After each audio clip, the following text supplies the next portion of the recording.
In today's video, I have a piece of information for you guys that most aren't going to be able to handle the first time they hear it. A statistic that is going to blow your mind. Now, many people across the country, conservatives, are disappointed in the results of what happened this last week.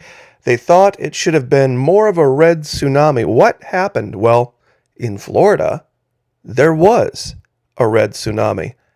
And to me, this is more evidence of something that I stated a long time ago that I got a lot of pushback for.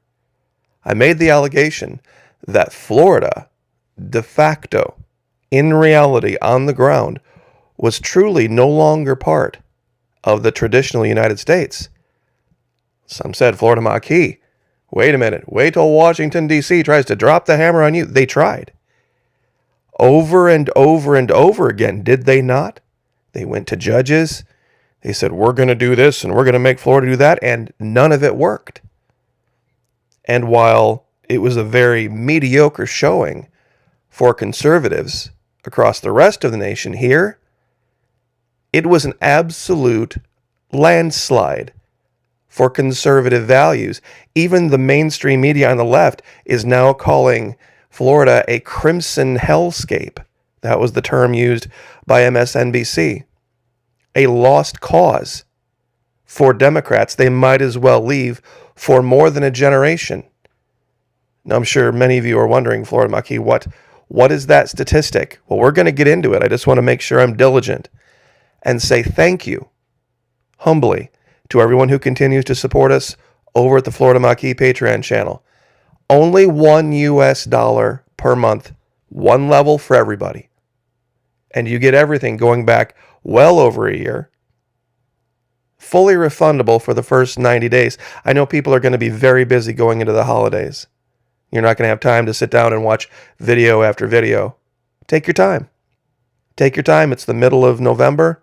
You'll have, December, January, into February, really, before you would have to make a refund decision for that $30 that you would have spent in that time. It's the lowest allowable level. We would love to have you guys over there. What's the difference? Real simple. Gloves off. Gloves off. Yes, there's some imagery that is perhaps what you would describe as adult, but it is used to make a point. It's not meant to be gratuitous. Because I can't really advertise it, so you'd have to wonder why I would use it to begin with. But those of you waiting for the statistic, this is going to blow your mind. In this last governor's race, 2022 governor's race, where Ron DeSantis won by 20 points, where the guy running against him, Chris, only took really 4 or 5 counties, he gained 4.6 million votes. 4,609,112. Now, this was in a midterm governor's race in one state. Midterm governor's race in one state where it was pretty much a done deal. Meaning that there were probably not as many conservatives coming out as could have come out if it were a competitive race. Now, great, Florida Maquis, what does this have to do with anything? Who remembers way back in 2016 when everybody was so excited about defeating Hillary and Donald Trump was the new guy, the new sheriff in town, and everybody was so excited to go vote for this rebel? Do you know how many votes he got in Florida? On a national stage? On a national stage. 4,617,886. Only about 8,000 more votes. But it's apples and oranges when you look at the map. See, this is what Trump mustered up in Florida. He lost the entire Southeast, Orlando, and I believe that's Osceola County. He lost Tampa, lost Alachua, which is Gainesville. Look at DeSantis' map. I mean, if you are a liberal, truly it is. It truly is a crimson hellscape. Mind-blowing difference. Mind-blowing difference that a sitting governor in a state could pull as many votes as Donald Trump did in 2016. It's pretty amazing, isn't it? See, this is the reality, and I'm going to say something's going to get me in a lot of trouble, but I'm going to say it anyway. Florida truly is now no longer part of the United States, given that we can now prove definitively Washington, D.C. can do nothing that Ron DeSantis doesn't approve of. What happens in Florida begins and ends with the one-party rule that exists in Tennessee now. Tallahassee right now. One-party rule. This is, in essence, a kingship. In essence, we have a king. And some of you might remember this from way back in 2020 when I created this thumbnail, that we were going to have the king's peace in Florida, one way or the other. And some said, oh, Florida Maquis, wait till D.C. wants to take you out. How long has it been now? How long has it been? All of 2020? All of 2021? Now 2022 is coming to an end? See, there was another prediction that I made that many people took and didn't pay attention to. It's been 11 months since I warned my audience, get out of Bitcoin. Get out of cryptocurrency. It is going to fail spectacularly. And many said, Florida Maquis, you're totally wrong. It's going to dip a little bit, but that's going to be a great opportunity to buy. And boy, you're not doing a good service to your audience. Well, look where it is now. Look where it is now. In fact, I would like to defy my audience, whether you agreed with me or whether you disagreed with me. Go back, use whatever search engine you want to. And of course, there's a time feature where you can search back during certain time periods. Find anyone prior to December 14th, 2021, who was saying cryptocurrency and Bitcoin were going to collapse completely. Now, here's where we are over the last year. In fact, I'm going to refresh the page. Okay, this is up over the one day. It's 17,929. Over the last year, it has dropped from 64,293. That's 10 November of last year to now. From 64,976. It had dropped as low as 15,700 yesterday. And it's rebounded a little bit back up to 17,900.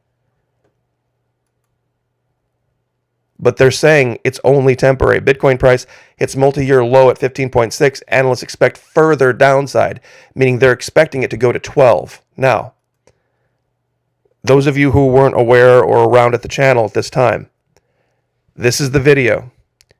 It only has 5,804 views.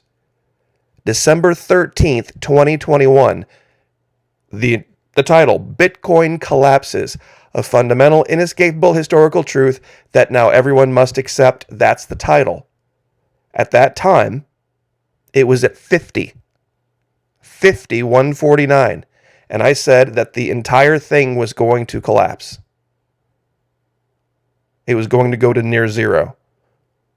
Now, I defy anyone out there to go back and find anyone else, whether on YouTube or at some cryptocurrency website, whoever, who made the prediction that I did correctly. Because in essence, it has. This is a complete and total collapse. Now, some might say, Florida Maquis, how did you know? Well, you see, it had started. I didn't make the video until about right here. 46,812 is when I decided, okay, here's where I need to make a video. That's when I made the video. Now, it had dropped from 65 to 46 at that time. So it had already started its journey down. But the real story was that this was when inflation started to hit. This was when things started to get more expensive, just the beginning of it. And the allegation made by those in the crypto community, those in the Bitcoin community, was that when the dollar goes down and inflation hits, Bitcoin is going to keep its value and go up. I'm like, okay, let's test that. When inflation hit and when things got rough, Bitcoin went down right with it. In fact, it went down faster. Technically, the dollar today is worth more than it was a year ago. It's just inflation has outpaced the increase in the value of the dollar. I'm sure a lot of you are shaking your heads. Go look it up. The dollar has actually gone up, but just way below the rate of inflation. Bitcoin has actually gone down, and it has gone down 72.41% in the last year. I don't know how you don't call that a complete collapse. 72.4%. If you had listened, if anyone who listened to me at this time is way wealthier than they would have been. Way, way wealthier than they would have been. And like I said, here's the video. I'll give you the link, not only in the description, but also in the first pinned comment. And I challenge my entire audience, whether you agree with my take on Bitcoin or not, or crypto, the prediction came true. You can't really disagree with that. If you still are hanging on to the idea that somehow crypto is going to be the future, please go find somebody that got the prediction right. Many people have said, yeah, it's going to go down, great time to buy the dip and until it goes back up. It ain't going back up, guys. It ain't going back up. Why do you say that, Florida Maquis? Well, believe it or not, guys, this has been done before. This has been done before, and there's a series out there. A lot of people won't put the two and two together. But if you watch it closely, you'll see exactly what happened. What was the series? TV series? TV series Black Sails. It was about pirates in the West Indies and the Florida Maquis. What does that have to do with Bitcoin?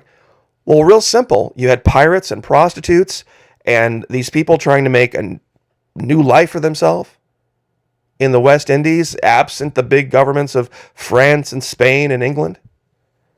So they would take gold, read dollars, in today's terms, dollars, and they would convert the gold through different kind of criminal enterprises into other things, like, for example, black pearls and rubies and different things of value. One of the primary things that they used was piracy and prostitution.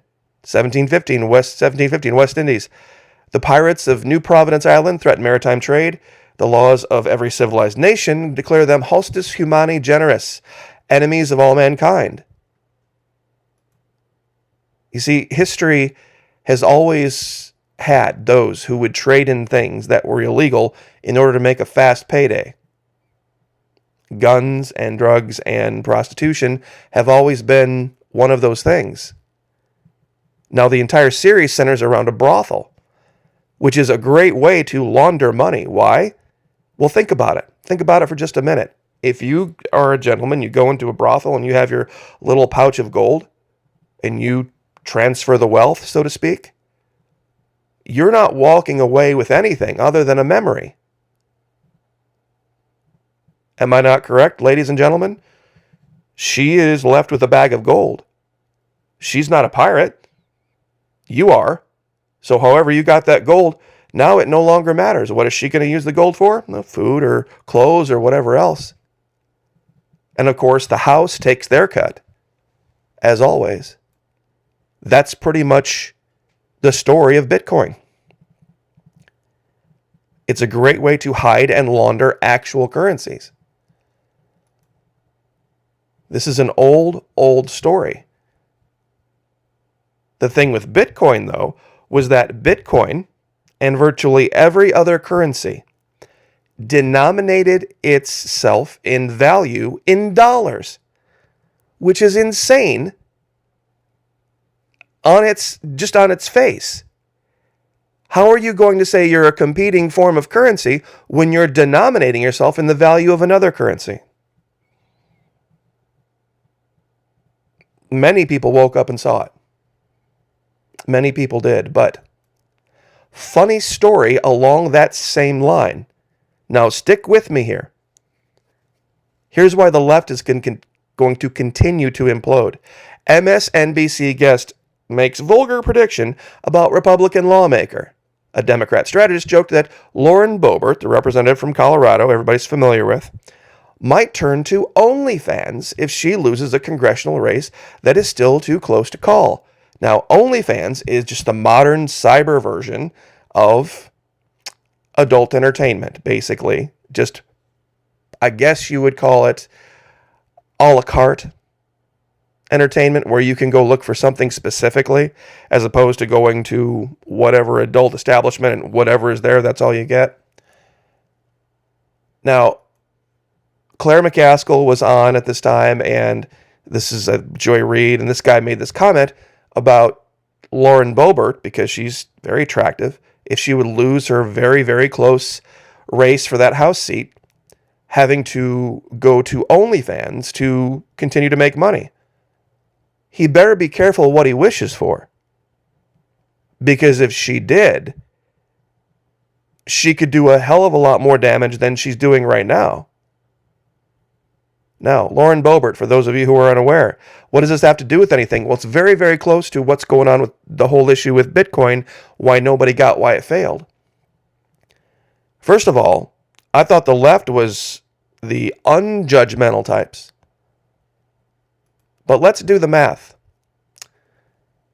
Lauren Boebert, Republican Party, right now in her House race, just in Colorado, has 159,029 votes. I believe that's what it is now. Let's see if it's updated. Let's see, get this over here. Nope, it's the same. 159,029 votes. Now, OnlyFans. OnlyFans is, for those of you who are unaware, primarily young ladies go put racy pictures up of themselves, and they charge a monthly fee. Sometimes it's $5 a month. Sometimes it's $10 a month. Some charge more. Some will have different specials for different things. Whatever it is, and whatever your belief system is, here's the math on it. Right now, Lauren Boebert, standard house salary is $174,000 a year. That's what I'm not that sure if that's exactly what she makes, but the standard house salary for a member of the House of Representatives in Washington, D.C. is $174,000 a year. Let's say you took the top 10% of the people who voted for her. Instead of 159,000 people, 15,902 people. If she could get 15,902 people to sign up at OnlyFans for $5 per month, only $5, which is just about the cheapest level you can get over there at OnlyFans. And given how popular she is, and that level of name recognition, Lauren Boebert, I think she could probably get more than 15,000 people. But let's just say that she did, to sign up for $5 a month. That comes out to $80,000 per month. Meaning she would, just with those conservative numbers, make 6 times the amount of money that she's making working in Congress. Now, I think those numbers are way low for what she could actually get to sign up. I personally think she could get 10 times that. Meaning she could make 60 times what she's making in Congress. Making that kind of money, how many races do you think she could affect all over the country? Making that kind of money. Instead of 80,000, She could easily pull in $500,000 a month. Easily pull in $500,000 a month at OnlyFans.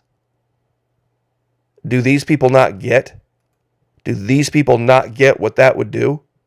Even if she lost and she was no longer technically a member of Congress, with her level of influence, her name recognition, face recognition, that kind of money dumped into conservative politics, these people need to be very careful what they wish for. See, we had this in Florida. Here, there's this girl that was volunteering at her kid's school, and they found out that she had one of these OnlyFans pages, and they said she couldn't volunteer anymore. She wasn't even being paid. She was just volunteering. She's suing Orange County, one of the blue counties, by the way, for $1 million. And this is Vicky Treese. This is the girl. If you saw Vicky Treese at the grocery store, you wouldn't hardly even turn your head. Normal, average, everyday girl. You wouldn't know. You see, that's the thing that has been the idea of allegedly liberals for a long time, treating sex work as if it was just like a normal job. And now that's actually happening on the right, and they can't stand it. And they want to shame people for it. I mean, imagine that day when you don't really care. You get up and you have breakfast and, have a great day and go off to your jobs, and whatever they are is whatever they are. You see, if you're a guy and you're smart, you won't ask questions. You'll just be there, and you'll just be a good guy. Because people got to do what people got to do. I mean, speaking as Florida man, that is. I mean, you can live anywhere you want and have whatever value system you want, but take a quick look at Florida and see where we are versus the rest of the country. Over the last 3, 4, 5 decades, people have loved to laugh at Florida man and Florida values and things that went on in Florida. Well, guess what, kids? There are no bargains between lions and men. You can be one or you can be the other. And our governor has proven. This is what Washington, D.C. is. It is a decrepit, rotting paper tiger with no teeth. Big mouth, no teeth. They've tried, and they've tried, and they've tried to say, Governor DeSantis, you can't do this.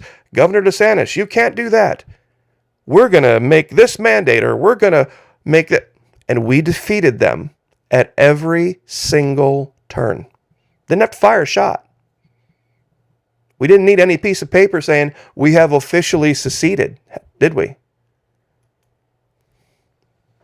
We just put up a flag. Don't tread on Florida. And I would like anyone else to explain what it was special about Florida, other than our ability to just say, nah. You see, we called Washington, D.C.'s bluff.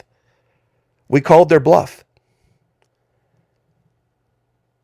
All the rest of the states need to do is wake up and do that themselves. Tennessee, wake up. Call their bluff. Missouri, North Dakota, wake up. Call their bluff. Texas is starting to learn a little bit that you don't have to work with Washington, D.C. at all if you don't want to. It's real simple. Great gift ideas, by the way, here, that flag and this t-shirt. Don't tread on Florida. It's the idea of staying out of the dark ages. There was a story way back in the 1300s when the Black Death occurred. There were groups that would walk around called the flagellates that would sit and take scourges and beat themselves, and they'd walk around in large groups and read scriptures, and they'd go from town to town to town to town to get people to join them. And it was really terrifying, and they remind me a lot of the modern day left. that want to make everybody suffer with just the idea of suffering as some type of a penance for this, that, or the other, with their masking and mandates and all this kind of crap. So, anyway, I know I kind of got off on a tangent on this, but it's just the reality. King's Peace. Stand up to DC. Just say no. Just say no. God bless. Like, share, subscribe, and we'll see you guys next time.